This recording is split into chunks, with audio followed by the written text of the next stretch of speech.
Nagpulong ang PNP Officers Ladies Club Foundation Incorporated at Donate Philippines upang talakayin ang mga programang magpapalawak sa serbisyong pangkalusugan at makataong pagtulong para sa mga pulis, kanilang mga pamilya at sa komunidad. Pinangunahan ni Mrs.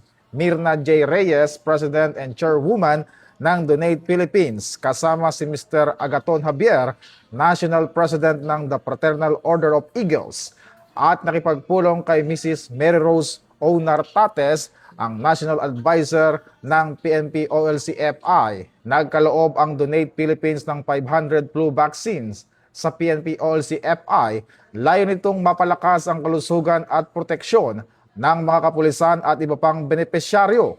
Nagkasundo rin ang dalawang organisasyon na magsagawa ng medical mission at iba pang humanitarian initiative upang maihatid ang dekalidad na serbisyong medikal lalo na sa mga lugar na kulang ang access sa healthcare. Mula po dito sa tanggapan ng Pambansang Pulisya ng Pilipinas, ako po si Patrolman Adrian Tayaw nagpapalita para sa Police News Network, alagad ng para sa tagataguyod ng Balitang Pulis.